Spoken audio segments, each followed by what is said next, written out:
depan perlu juga single akun. Setiap warga negara hanya boleh memiliki satu akun, hanya satu punya akun sosmed. Sebagai Gen Z itu perlu 2 akun, yang satu untuk privat, yang satu lagi buat publik. Ini sebetulnya bukan solusi kalau kamu melihat ya, bahkan berisiko melanggar hak digital warga.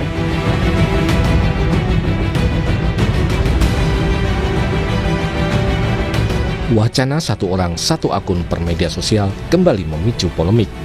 Sekretaris Fraksi Gerindra DPR RI, Bambang Haryadi, pekan lalu mengusulkan agar satu orang hanya punya satu akun di tiap platform media sosial. Ide ini diajukan agar informasi yang disampaikan di media sosial dapat dipertanggungjawabkan.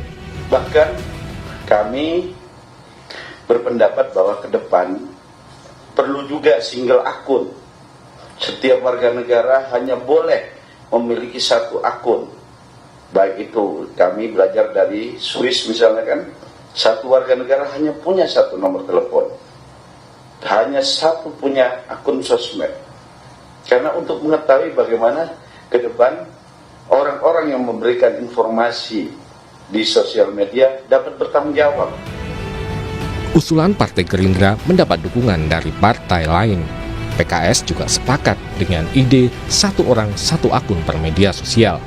Namun PKS memberikan syarat agar dalam prosesnya tidak ada pemaksaan. Terkait ide satu orang satu akun menarik karena mengajarkan tanggung jawab dan akuntabilitas. Saya dukung, tetapi prosesnya tidak boleh pemaksaan. Prosesnya bangun edukasi, kasih waktu 3 tahun untuk ditertibkan. Dari situ semua orang punya akun resmi yang bertanggung jawab. Kementerian Komunikasi dan Digital saat ini tengah mengkaji usulan soal satu orang satu akun medsos. Pemerintah menyebut pembatasan kepemilikan akun media sosial bisa menjadi salah satu solusi mencegah tindak penipuan di ranah digital. Kita lagi review itu karena itu terkait juga dengan program Satu Data Indonesia itu ya. Ya itu salah satu solusi dan kita lagi kaji sekian opsi yang intinya adalah untuk semakin memperkecil upaya-upaya scamming misalnya ya di dunia online kita dan juga untuk memudahkan pengawasan kita terhadap disinformasi, hoax, dan lain-lain. Sebagian warga masyarakat menyatakan keberatan dengan wacana satu orang satu akun media sosial. Mereka mengaku memiliki akun ganda untuk keperluan yang berbeda. Aku jujur kayaknya aku kurang setuju ya, karena pengguna sosial media, apalagi warga Indonesia, itu tuh menggunakan sosial media untuk berbagai kebutuhan. Itu yang pertama, ada yang untuk kegunaan pribadi saja, tapi ada juga yang untuk profesional.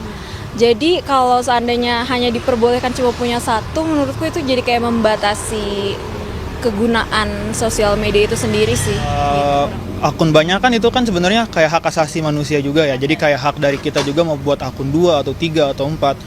Toh juga akun tersebut dipakai nggak selalu buat hal-hal yang buruk, ada juga yang pakai untuk kebutuhan lain dan lain-lain. Pertama saya punya second akun, dan second akun itu untuk dump biasanya dan untuk koleksi foto-foto yang nggak seperti di first akun gitu.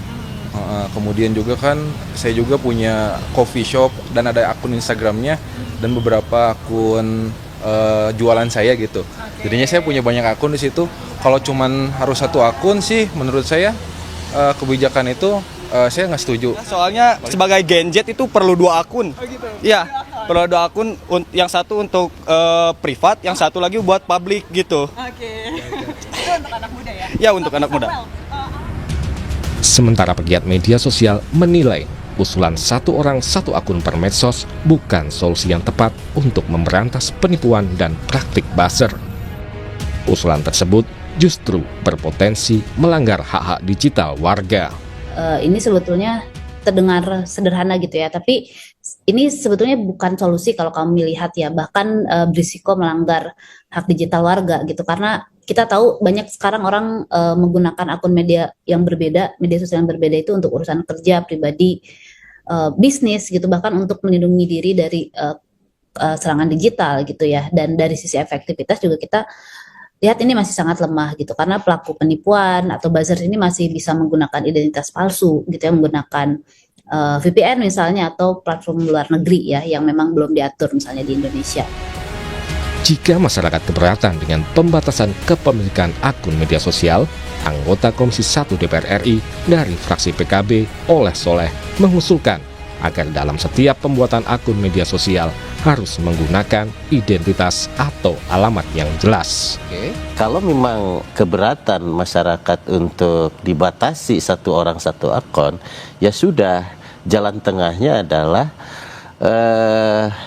pembuatan akunnya satu kepada platform digital, tidak menyediakan sebuah kolom untuk membuat multi akun dalam satu email, dalam satu nomor telepon dan yang lain-lain. Yang keduanya bagi user tentunya dia membuat akun medsosnya itu tadi dengan alamat jelas, dengan identitas jelas, terserah. Bisakah menggunakan KTP, NIK, atau Sementara pengamat keamanan cyber menilai pembuatan akun media sosial dengan mensyaratkan identitas yang jelas pengaturannya akan rumit. Sedangkan untuk memberantas akun-akun anonim yang tidak bertanggung jawab, dengan kemajuan teknologi saat ini, seharusnya pemerintah bisa melakukannya. Pasti rumit, pasti rumit sekali gitu. Kenapa? Karena memang platform media sosial ini kan tidak didesain untuk kita memasukkan identitas yang benar ya gitu. Contohnya misalkan, apakah kita dipaksa harus pakai KTP untuk daftar? Kan enggak.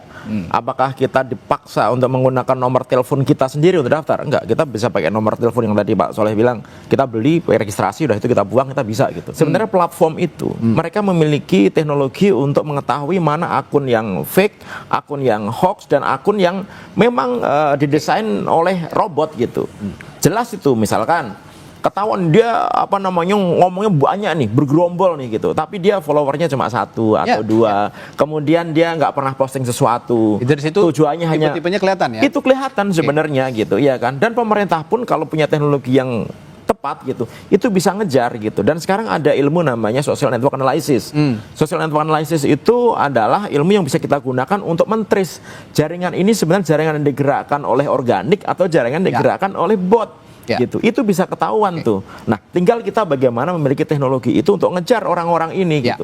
Apakah itu tidak bisa dikejar? Gini, setiap orang melakukan postingan dari manapun pasti ada geolocation yang nge-tracking sebenarnya. Walaupun dia pakai VPN dan lain-lain begitu. Dengan teknologi-teknologi yang baru, dengan operasi-operasi intelijen, kita tuh bisa tahu nge-trace gitu. Sebenarnya dia terkoneksi dengan siapa aja gitu. Nah, kenapa itu yang nggak dilakukan gitu, ya kan? Upaya mewujudkan ekosistem digital Indonesia menjadi lebih baik dengan memberantas praktik scamming maupun praktik buzzer patut didukung. Namun kajian lebih dalam perlu dilakukan jika usulan satu orang satu akun media sosial akan direalisasikan agar tujuannya bisa tepat sasaran. Tim Liputan, Kompas TV.